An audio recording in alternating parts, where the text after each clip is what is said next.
Imagine staring into a mirror and seeing yourself, but with a sinister grin that doesn't quite reach your eyes. Welcome to the twisted multiverse where your worst nightmare is you. This is What If Horizons, where we dive into the bizarre possibilities you never knew you needed to fear. Now, let's get into it. Picture this. You wake up one morning and everything seems perfectly normal. The coffee brews, the cat ignores you, your phone buzzes with annoying notifications, but as you open the door, standing there is you. Well, almost you. The hair is parted differently, the smile is a little too wide, and those eyes, they're calculating, cold, and unsettlingly familiar. You have just met your evil twin from another universe. First things first, how did this happen? Welcome to the Multiverse, the theoretical playground where every choice you could have made splits reality into countless alternate versions. In one universe, you had oatmeal for breakfast. In another, you burned down the kitchen attempting to make oatmeal. And in one particularly disturbing universe, you chose the dark side, embraced your worst impulses, and became them. Now that this charming sociopath is here, what happens next? Well, naturally, your evil twin didn't cross universes just to admire your taste and throw pillows. They probably have an agenda. Maybe they're escaping from their own reality's authorities, which, considering they're evil, probably involves a lot of very angry people.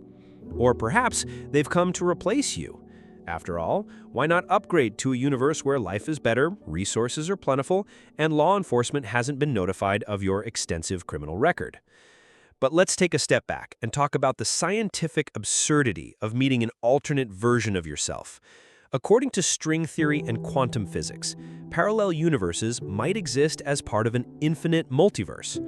Each decision creates a branching pathway. So for every good choice you've made, there's a universe where you did the complete opposite, which means somewhere out there is a version of you that always flosses, never skips leg day, and actually reads the terms and conditions.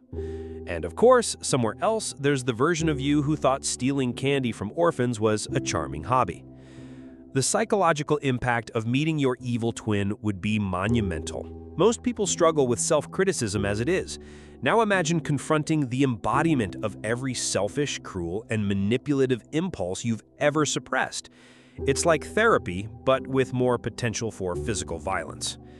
You might initially feel fascination. After all, who better to understand you than you? Conversations could start politely enough, maybe even a little curious banter.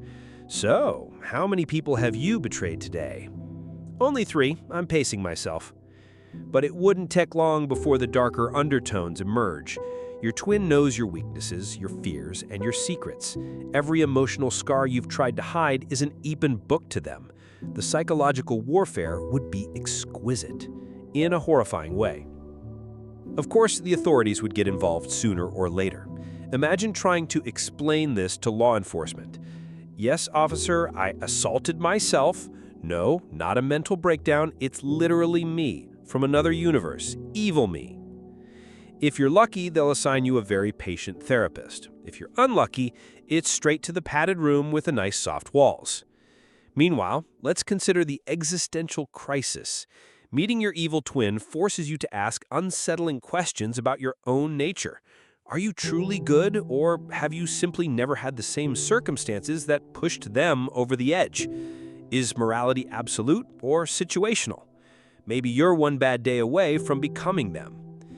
And your evil twin might not come alone. Perhaps there's a whole league of multiverse doppelgangers out there. Some friendly, some neutral, and some who would love nothing more than to watch your world burn while sipping overpriced lattes from alternative Starbucks franchises where pumpkin spice is illegal because it's too cheerful. At this point, your government would likely step in. The military loves 2 things: things they don't understand and things they can weaponize.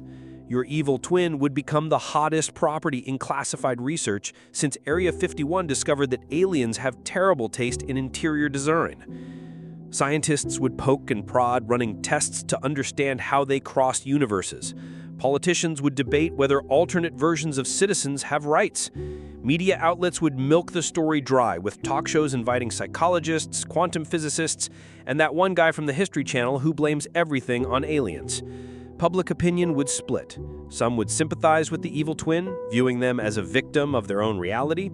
Others would demand they be locked away forever. Social media would explode with hashtags like evil twin rights and not my me.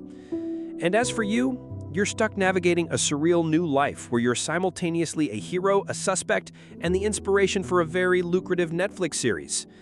But it's only the beginning, because as soon as one evil twin shows up, who's to say more won't follow? The floodgates of the multiverse have opened. One evil twin was already enough to make your therapist buy a yacht, but now it seems the party's just getting started. Through whatever rift, wormhole, or conveniently vague sci-fi anomaly that brought your first unwelcome visitor, more versions of you are arriving. And not just evil ones. Oh no.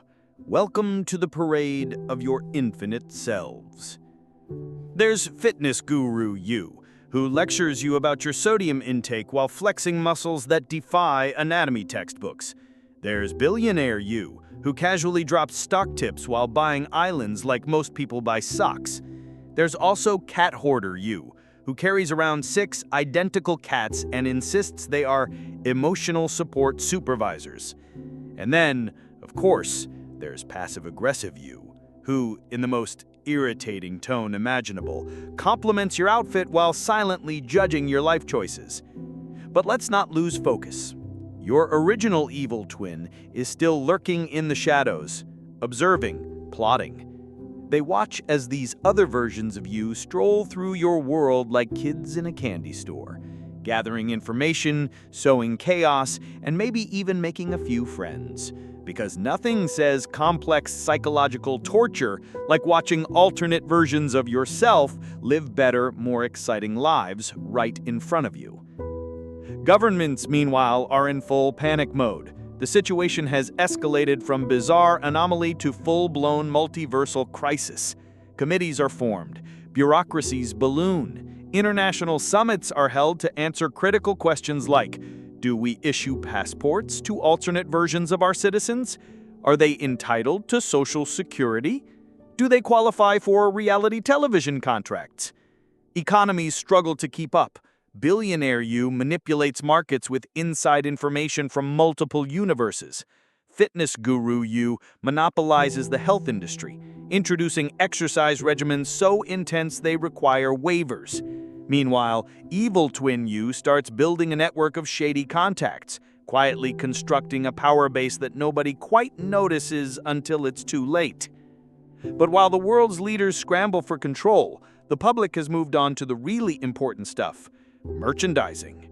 T-shirts with slogans like, I met my evil twin and all I got was this lousy t-shirt, fly off shelves. Selfie booths pop up, allowing people to pose with holographic projections of their better, worse, or weirder selves. Social media platforms launch new identity verification systems to differentiate between you and you 2.0, 3.0, and 7.5 beta edition. Of course, behind the memes and market shares, darker questions loom. How stable is reality when universes collide? Scientists grow increasingly nervous. Theories circulate that the fabric of existence is beginning to fray, stretched thin by the weight of all these overlapping timelines. Picture reality as an overstuffed suitcase, with the zipper slowly giving way.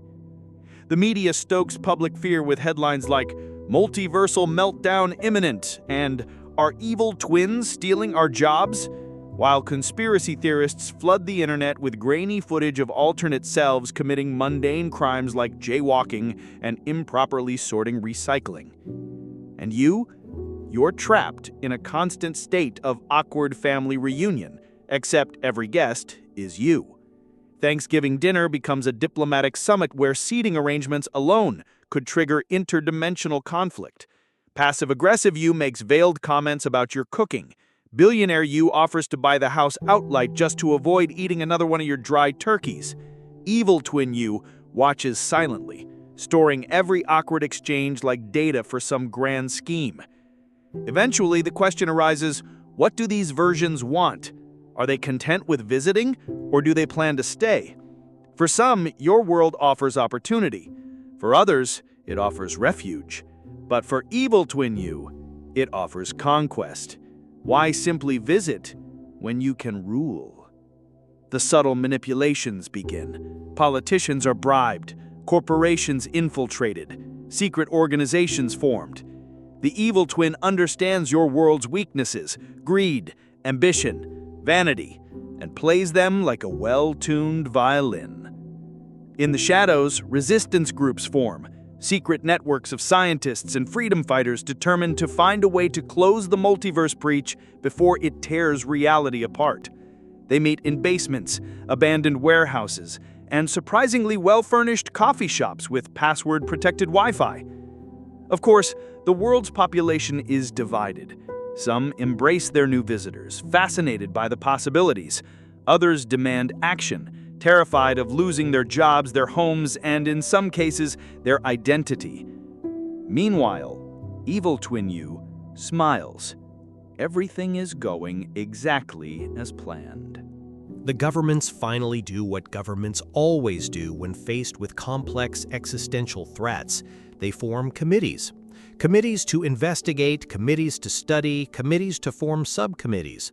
There's even a committee for deciding what to call the committees. Suggestions like the Multiversal Oversight Assembly sound important, but ultimately everyone refers to them as the Council of We Are So Screwed. Meanwhile, evil twin you is 5 steps ahead. While politicians argue over terminology and seating arrangements, your sinister counterpart is quietly consolidating power. Bribes flow like rivers. Key officials suddenly retire to tropical islands with suspiciously large bank accounts. Blackmail material appears out of thin air, accompanied by polite but menacing notes signed with a simple, smiley face. The media has become an absolute circus. Talk show hosts invite their alternate selves for interviews, creating bizarre segments where 2 nearly identical people politely insult each other for ratings. Late-night comedians have a heyday mocking the inability of world leaders to contain the situation. Memes explode across the internet. The most popular one features a cartoon version of evil twin you captioned with, "Trust me, I know you better than you know yourself." Public anxiety is reaching a boiling point. Psychologists are booked solid with patients experiencing what has been dubbed existential identity crisis disorder. People wake up in cold sweats wondering whether they're the original or simply a visitor from another timeline who slipped in without realizing it. DNA tests are useless since all versions share identical genetic material. The only surefire way to distinguish originals from visitors is through painfully awkward questionnaires like, "What was your childhood pet's name in this universe?" And then there's the black market economy that thrives on multiversal technology. Gadget smugglers sell devices that can supposedly help you detect imposters, although most of them are just modified mood rings. Others offer interdimensional travel services, promising quick vacations to alternate Earths where, allegedly, traffic jams don't exist and tacos are a food group. But while everyone is distracted with gimmicks, evil twin you unveils Phase 2 of the master plan, psychological warfare. It starts small. News leaks hint that your world's governments might secretly prefer working with their alternate versions, who are often more competent, more efficient, or just more entertaining at state dinners. Corporate leaders begin replacing troublesome executives with their multiversal counterparts, citing productivity metrics that curiously always favor the replacements. Suddenly, your world's population faces the most insidious of threats: redundancy. Why keep original you when a better, shinier you is ready to take your place?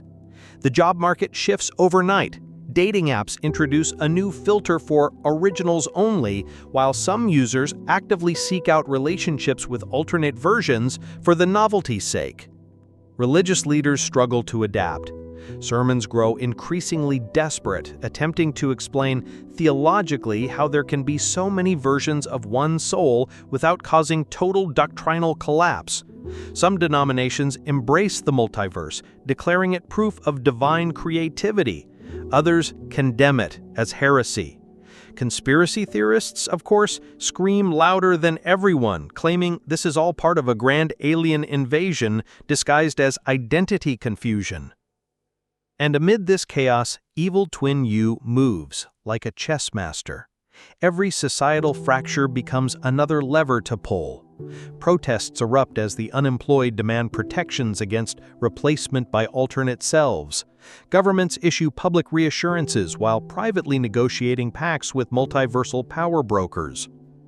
At this point, international diplomacy has turned into something resembling an elaborate reality TV show. Summits are broadcast live with split-screen views of original leaders and their alternate versions arguing over trade agreements, environmental policies, and who looks better on camera. You, meanwhile, have become an unwilling celebrity. People point at you on the street, unsure whether you're the original or one of the many imposters. Paparazzi follow your every move, desperate to catch a scandalous moment that might expose your true identity. Tabloids run headlines like, "The real you, shocking photos inside." But despite all the public spectacle, you know the real danger isn't in front of the cameras. It's behind closed doors, where evil twin you has begun assembling a private army of loyalists. Mercenaries, hackers, disillusioned politicians, all drawn by promises of power and a place in the new order that's coming. And still, the rift remains open. More versions of you continue arriving. Some are harmless, some are helpful. But every new arrival adds another layer of complexity, another strand to evil twin you's ever-expanding web. Reality itself feels fragile, as though one wrong move could cause the entire structure to collapse. Scientists warn that the dimensional barrier cannot sustain this level of crossover indefinitely. If it breaks entirely, the resulting cascade could fuse countless timelines together into an unrecognizable mess of paradoxes, contradictions, and very, very awkward holiday parties. And through it all, evil twin you watches. Always one step ahead.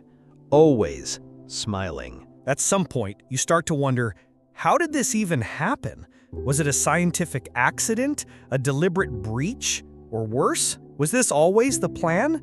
The experts, as always, disagree. The physicists are having the time of their lives. They hold press conferences filled with equations so long they require widescreen monitors. Theoretical models are updated hourly. One particularly enthusiastic scientist claims that parallel universes are like soap bubbles floating in an infinite cosmic bath, and someone popped a hole in the bubble wall. The audience claps politely, while privately wondering whether their tax dollars were wisely spent. Philosophers jump into the fray, delivering televised debates that make even seasoned viewers question their own existence. The nature of self becomes the hottest dinner party topic. If there are infinite versions of you, who is the real you? What defines identity? Can you trademark your own existence? Should you be charging royalties for being you? Meanwhile, sociologists publish bestsellers with titles like The Multiversal Condition and When You Compete with Yourself, A Guide to Surviving the Self-Saturation Economy. Book tours sell out instantly. TED Talks multiply like rabbits, each more insufferably optimistic than the last. The public tries to adapt. New industries emerge almost overnight. Dating agencies now specialize in multiversal compatibility. Fashion designers roll out interdimensional chic collections, blending styles from alternate Earths. Fast food chains introduce bizarre new items based on culinary trends from other timelines. Ever wanted to try squid-flavored French fries or glow-in-the-dark milkshakes? Well, now you can. Despite the odd charm of this brave new world, a growing sense of dread lurks beneath the surface. You see it in people's eyes when they scan crowds, wondering which strangers might actually be themselves in disguise. You hear it in the whispers at night, fears that the originals are slowly being replaced, that the fabric of their reality is slipping through their fingers. And then, evil twin you escalates again. The propaganda starts subtly at first. Murmurs spread across social media that the original inhabitants of this earth have made a mess of things: wars, poverty, environmental disasters. In contrast, the alternates present themselves as a superior version of humanity, unburdened by past mistakes. They claim they can guide this world into a golden era of peace and prosperity, if only people are willing to relinquish a little control. Public opinion starts to shift. After all, who wouldn't want a better world? If your evil twin can deliver cleaner air, longer vacations, and cheaper avocado toast, who are you to stand in the way? The slogan, "Let the best you lead," begins appearing on billboards, t-shirts, and bumper stickers. You attempt to sound the alarm, but your warnings fall on deaf ears.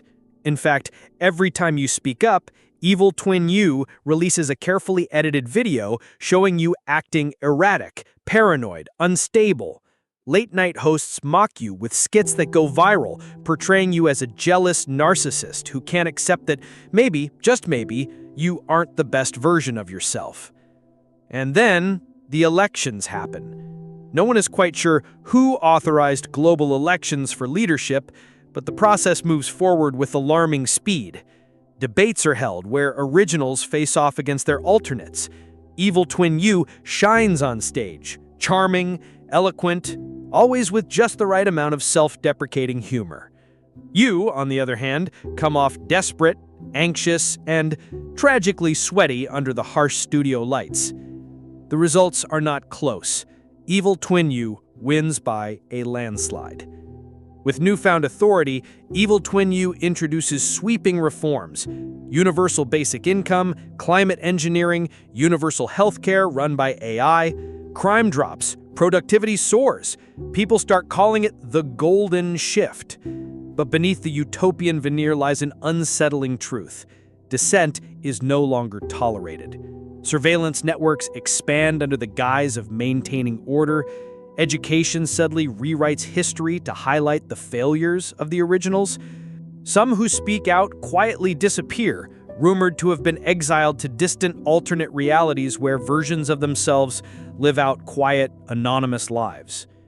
You are now officially labeled a destabilizing element. Your bank accounts freeze, your home is seized, former friends avoid you on the street.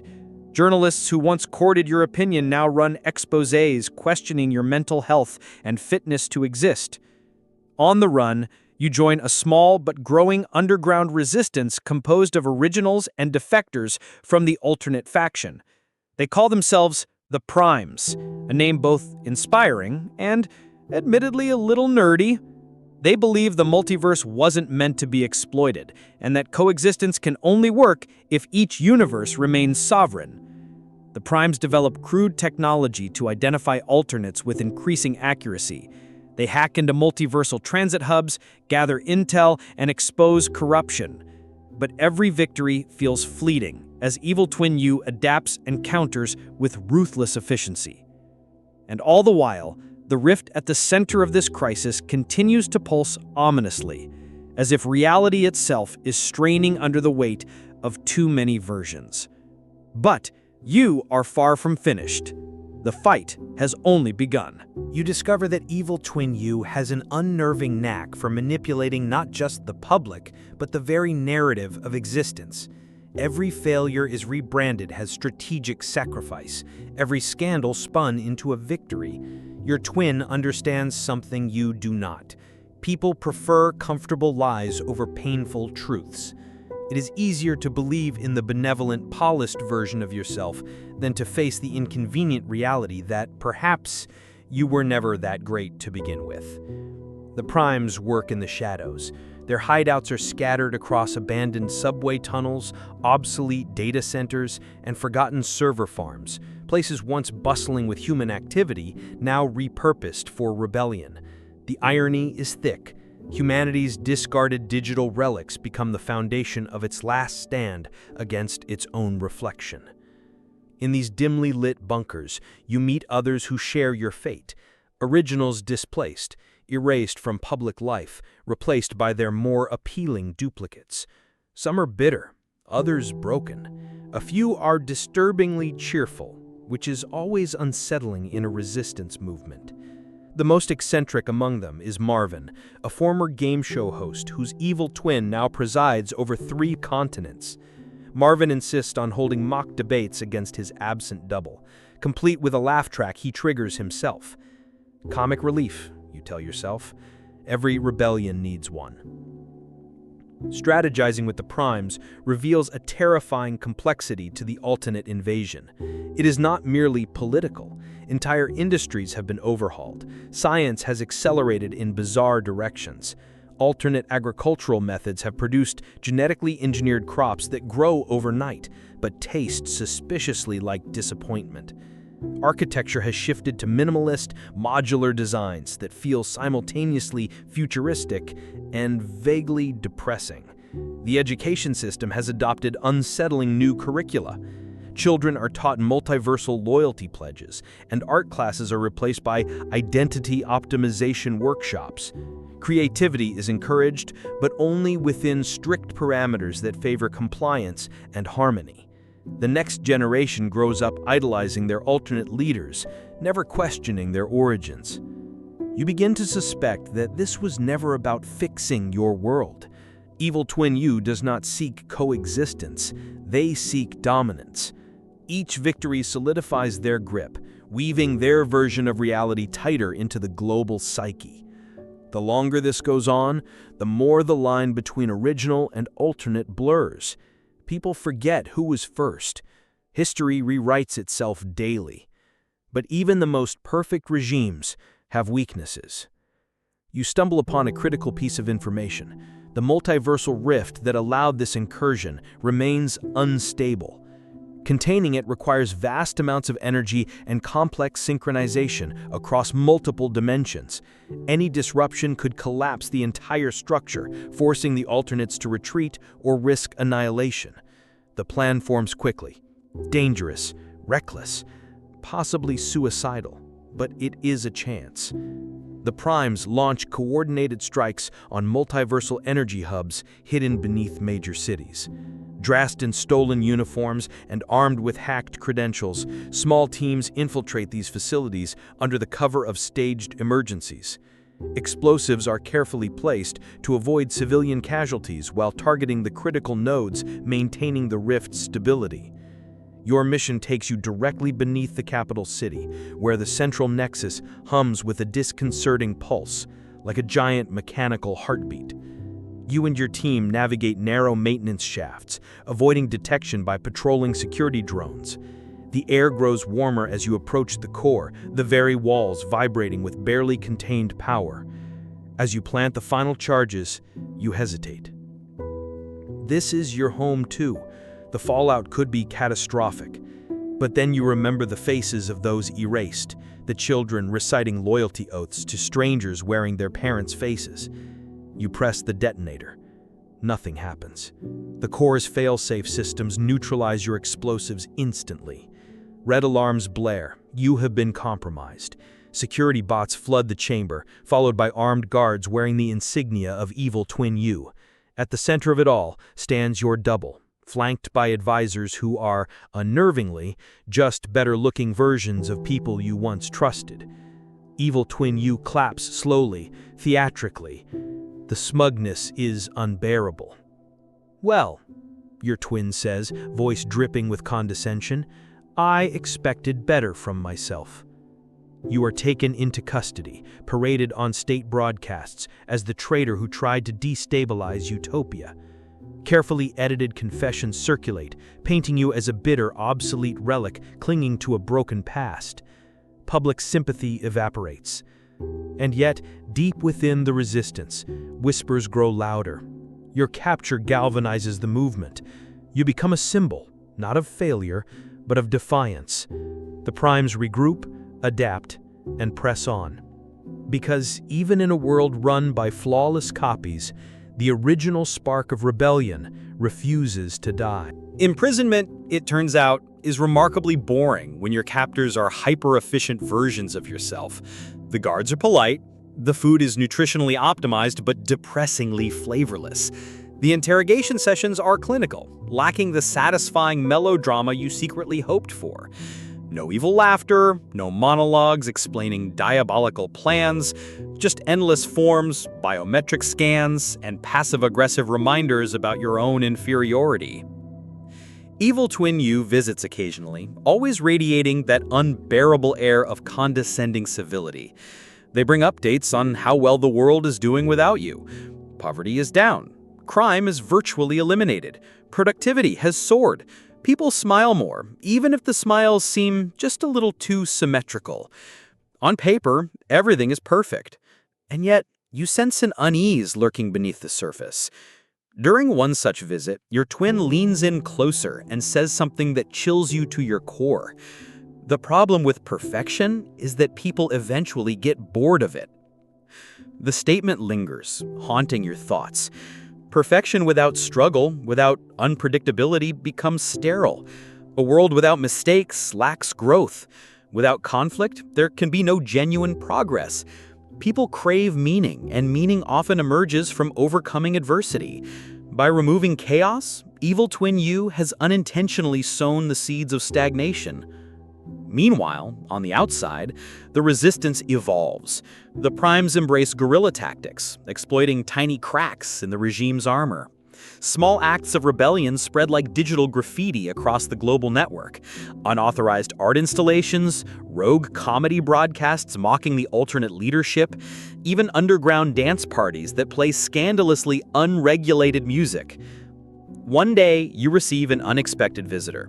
Not Evil Twin You this time, but a high-ranking defector named Lyra. She is, predictably, your evil twin's former communications director, now disillusioned by the sterile utopia she helped create.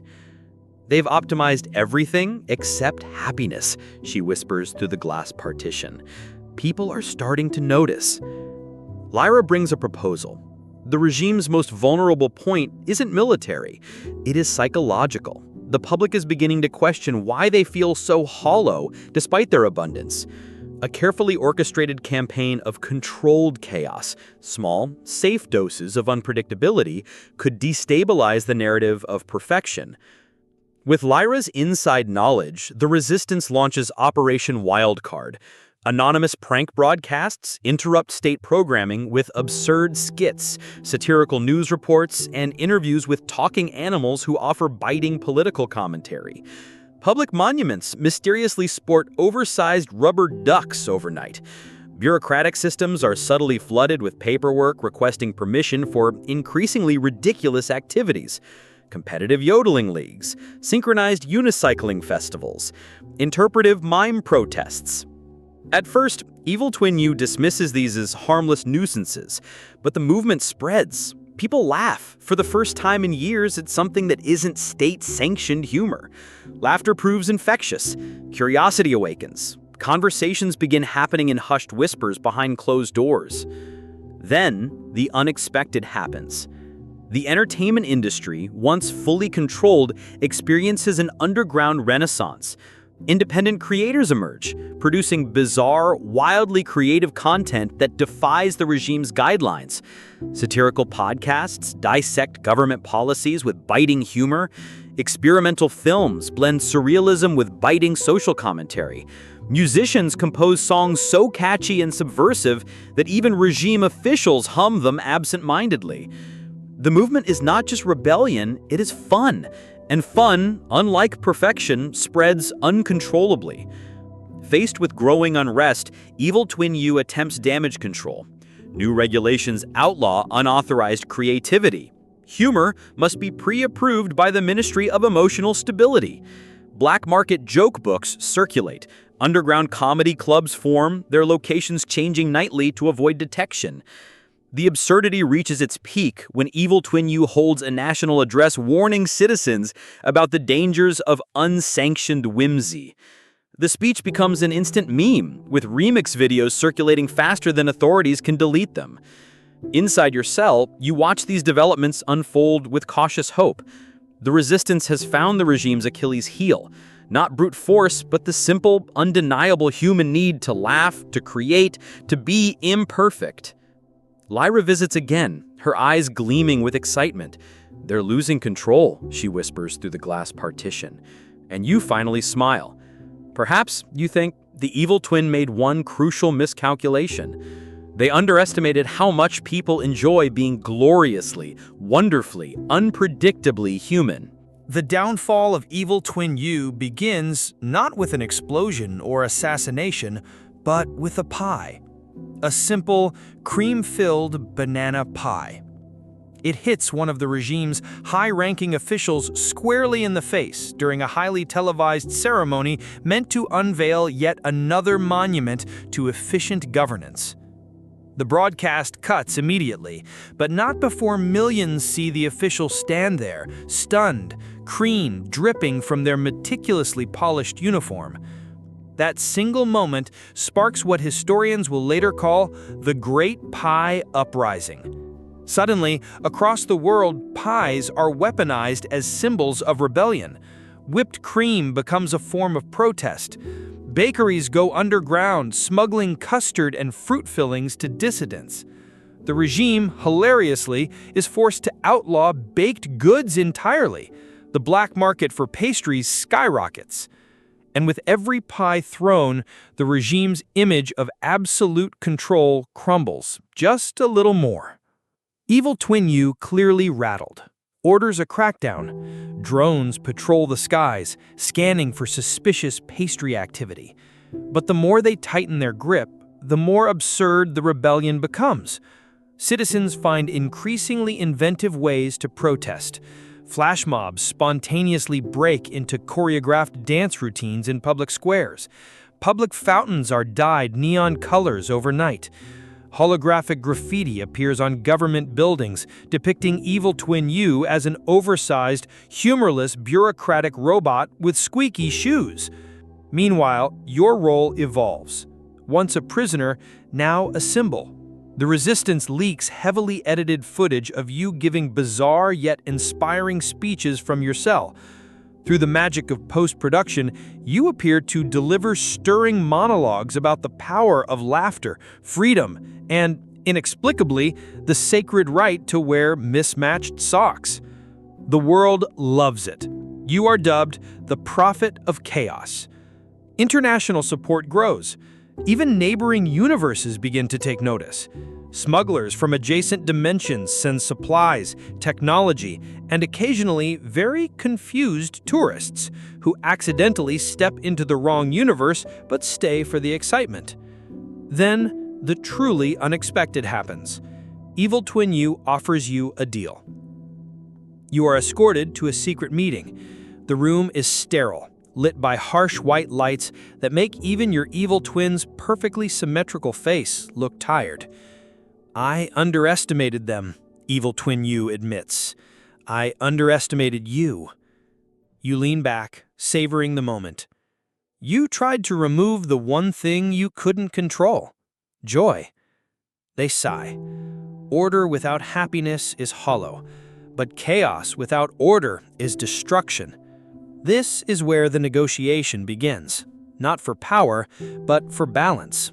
Together, oddly enough, you draft what will later be known as the Accord of Beautiful Messiness, a new system that blends the best of both worlds, efficiency without oppression, freedom without anarchy, a recognition that imperfection is not a flaw, but the core of what makes existence worthwhile. Comedy clubs are legalized again, art flourishes, bureaucracy is simplified but not eliminated entirely, because some people secretly enjoy filling out forms, and who are you to rob them of that twisted pleasure? And yes, pies are finally decriminalized. When you finally step outside, breathing free air for the first time in what feels like forever, crowds cheer. Not because you are a hero, but because you are proof that even the darkest timelines can be rewritten, with a little creativity, a lot of stubbornness, and an endless supply of whipped cream. You meet Lyra amidst the crowd. "So," she grins, "what now?" You pause, looking around at this beautifully messy, vibrant world. "Now," you say, "we keep things interesting." But as you smile, There's a small voice in the back of your head whispering that somewhere, in some distant universe, another version of you is watching and plotting. Because if there's one thing the multiverse has taught you, it's that the story never really ends. It just gets weirder. Just when you think the chaos has stabilized, the multiverse throws another curveball. You receive a message, encrypted, interdimensional, and alarmingly polite. Greetings. We represent the Council of Twins. You blank. Council of Twins? This was not on your bingo card. Lyra peers over your shoulder. Sounds like either a support group or a cult. You reply to the message out of sheer curiosity, and within hours, a portal shimmers into existence. Out step two individuals identical to each other, but not to you, which is oddly comforting. They are dressed in matching silver suits that gleam like they've never seen a speck of dust. Welcome. We are the co-chairs of the council. The other smiles. Our organization monitors twin interactions across the multiverse to prevent catastrophic paradoxes. You glance at Lyra, who mouths, "Paradox Police." The co-chairs continue, explaining that evil twins meeting their counterparts is generally discouraged. Apparently, such encounters often lead to universe-ending feedback loops, interdimensional turf wars, or, worst of all, musical numbers that destabilize quantum reality. Your case, however, is unique. Instead of annihilation, your encounter produced something unexpectedly stable, a reformed government and a society that somehow balances order and chaos. The council is intrigued. Alarmed, but intrigued. We require your assistance, they say in perfect unison. Anomalies have begun to spread. They display holographic projections of other universes where twin meetings have not gone quite so smoothly. In one, two versions of the same person are locked in an eternal slap fight. In another, opposing twins have each declared themselves supreme ruler of reality, leading to bureaucratic gridlock so dense it has collapsed into a black hole of paperwork. The multiverse is messy, one of the co-chairs sighs. You seem adept at managing mess. You are offered a position as an interdimensional consultant on twin diplomacy. The job description is vague, the pay unclear, but the potential for absurd adventure is undeniable. Lyra, ever pragmatic, asks, "Do we get a dental plan?" The council pauses. "We can arrange for excellent dental care across all participating universes." You shake hands, well, more like awkwardly touch gloves, with the co-chairs, sealing your bizarre promotion. Your first assignment comes almost immediately. A universe where evil twin you has cloned themselves into an army of hyper-productive but emotionally void administrators. The population is drowning in mandatory productivity seminars and daily performance reviews. You and Lyra step through the portal, greeted by giant billboards reading "Efficiency is happiness" and "Sleep is for underachievers." Lyra whispers, "I hate it already." You meet with the original evil twin you, or at least one of them. They're impossible to tell apart now. "We have eliminated waste, maximized output, optimized every facet of existence," they boast, with robotic enthusiasm. "But at what cost?" you ask. "The people are safe, provided for, productive, and utterly miserable." You propose a radical solution. Not to destroy the system, but to infect it with fun. Mandatory karaoke breaks, randomized nap zones, weekly absurdity drills where citizens must solve problems using sock puppets. At first, the clones resist, productivity dips, chaos spikes. But then something unexpected happens. Innovation blooms. With permission to be silly, people invent wildly creative solutions to old problems. A group of engineers, inspired by a particularly competitive game of marshmallow dodgeball, develops a revolutionary new energy source. The economy flourishes, happiness metrics skyrocket. The clones themselves begin to evolve, some developing quirks and preferences. One clone even takes up painting abstract ducks, poorly but enthusiastically. You report back to the Council of Twins. Your unconventional methods continue to yield, yes, surprising stability, they admit. We approve. Lyra nudges you. You're officially a multiversal mess manager. You smile, realizing that the greatest tool against authoritarianism, perfection, and monotony isn't rebellion or violence. It's absurdity. But just as you settle into your new role, a ripple of unease washes over you. Because in the corner of the Council's holographic display, you spot a shadowy figure. A third you. Not good at all. There it is. The third you. Unlike evil twin you, who wore their malevolence like a flashy designer coat, this version is unsettling in its ambiguity. No wicked grin, no dramatic villain monologue, just a calm, calculating stare from the corner of the multiverse map. The Council notices your fixation. One co-chair frowns, the other sighs. We were hoping you would not see that yet, they confess. Lyra crosses her arms, and yet here we are. The Council reluctantly explains. The third you is not evil or good. They are something worse, a strategist, a version of you who has mastered the art of manipulation, compromise, and moral flexibility. The ultimate pragmatist, a being who always wins, not by overpowering, but by outmaneuvering. They have no ideology, one co-chair says, only efficiency.